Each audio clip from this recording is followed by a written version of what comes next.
New rubber, new wheelbase, important upgrades. This Riviera is getting the full treatment.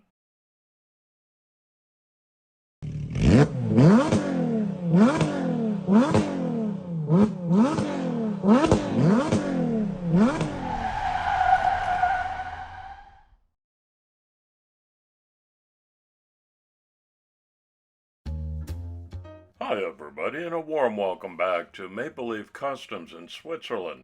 I'm Andrew, and on the bench today is a 1:64 scale Hot Wheels 1964 Buick Riviera, which debuted in the 2002 First Edition series.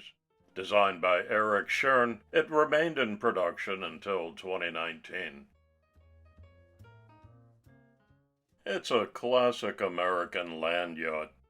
Does anyone go this far back? It's a plastic chassis with two rivets that I can open up with this burr tool attachment. Not a big fan of either the color combo or the tampos on this one. Looks like I've got the early 2002 model with purple glass. Lucky me. We'll call this a white leather interior, which I do like. Needs a new steering wheel, though. The thing that bothers me the most about this casting is how the wheels are set so far inside. I'm going to upgrade them with some real rubber and spacers to give the wheelbase a little more width, which it desperately needs. I won't miss those.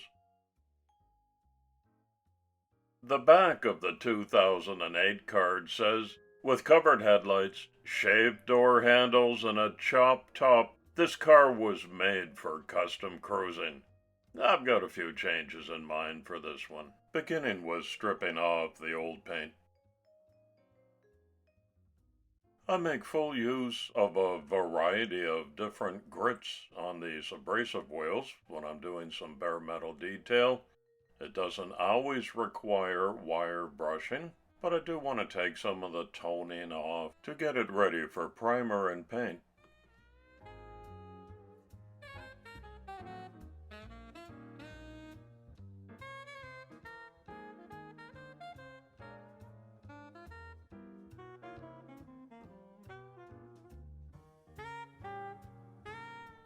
Spray can primer from the hardware store today.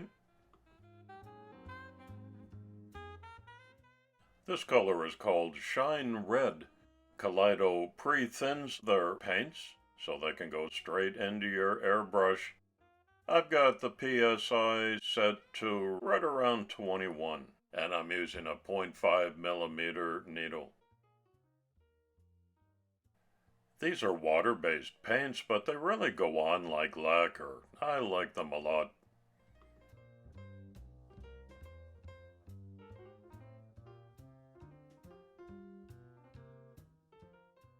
Coming soon on Maple Leaf Customs is my summer road trip series of buddy builds. I've contacted 4 different friends in the die-cast community. These aren't competitions, we're just having some fun as we decide together on some themes. Look for those videos on Saturdays in July and August, and make sure to hit the sub button when you're here. Hot Wheels gave this plastic chassis a full chrome covering, which is easily removed by using common kitchen oven spray or barbecue cleaner. You definitely have some of that on hand. I close up this little container just to keep the fumes inside, and in no more than 10 minutes, I rinse that off and you can see that the chrome is gone and it's down to, in this case, a creamy yellow, which I then hit with some matte black, which will make my detailing stand out that much better. I like to use Molotow chrome for these undercarriage details, but I dispense a little bit from a refill bottle instead of using their pens, which tend to explode at the most inopportune times. That big beautiful front grille gets redone. Some of the exhaust highlights. A channel logo followed by a little bit of color. Big difference.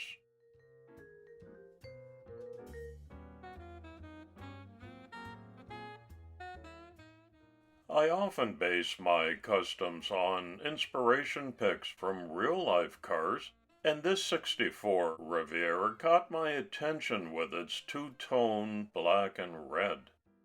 I thought that stands out, and I can probably do that. So on top of my red base coat, which I've gone over with some clear coat finish, I use some Tamiya masking tape, covering everything that I want to remain red, making sure to press down the edges well. And I'll give this a Kaleido Cosmic Black top coat to match the pictures that I came across.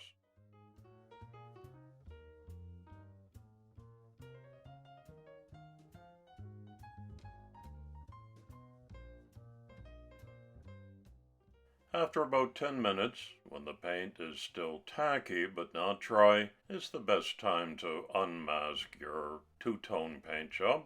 Remember, if you clear coat that first color before masking, you're pretty well guaranteed not to have any paint lift off at this stage.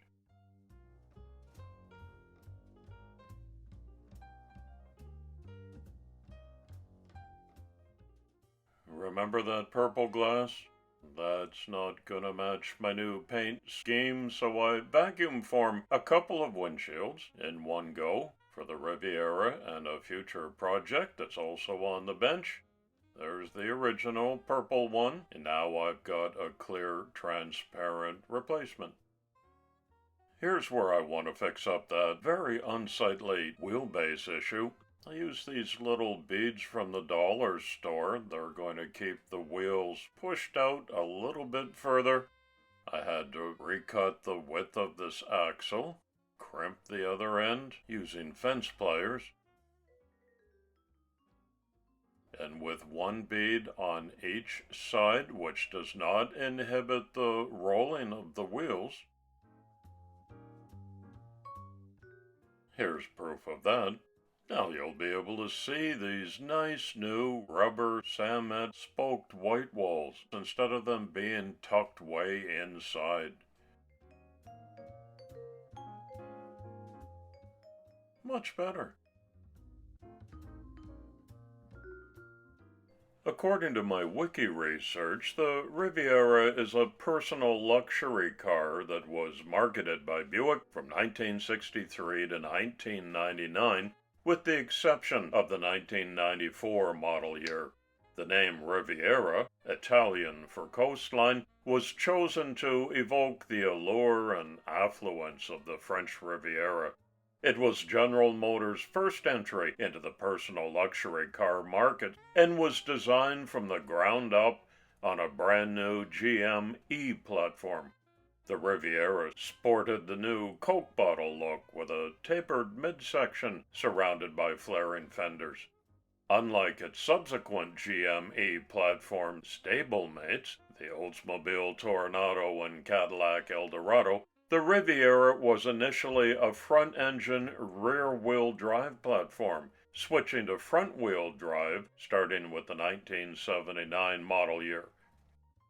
It housed the standard Buick V8 engines with a displacement of either 401 cubic inches in a 6.6-liter or 425 cubic inches in a stocking 7-liter.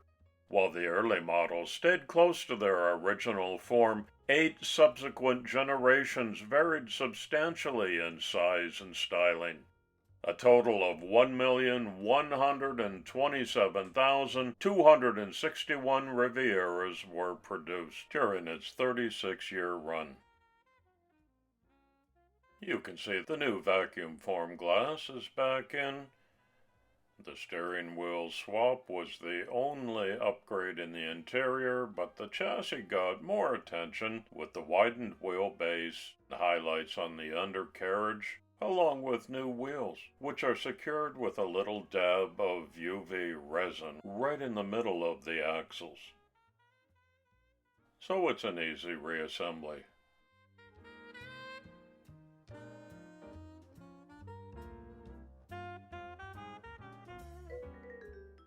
I use a couple of M4 Euro-sized 4mm screws here.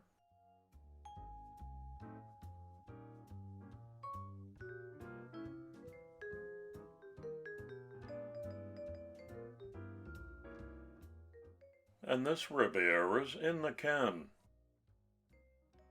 Let's have a closer look. It might not be everybody's taste, but I really like this two-tone red and black paint scheme, especially with the fixed wheelbase so you can see the new Samed wheels. I like the details on the undercarriage, and you can spot the spacers here. The transparent glass is infinitely better than purple. All necessary changes, I think. Here's the casting in its original form. Where are those wheels? Nearly hidden, which is not a good look. So much better now. I didn't change the ride height, just the width of the wheelbase, which absolutely had to be done. Riviera badges, just keeping it simple, and some minimalistic chrome trim around the windows. I think that's a sharp-looking land yacht. Tell me your thoughts with a respectful comment below and whether you remember these things roaming the streets. Thanks so much for visiting my channel again today. I hope you enjoyed this custom job. Drive carefully. It's coffee time.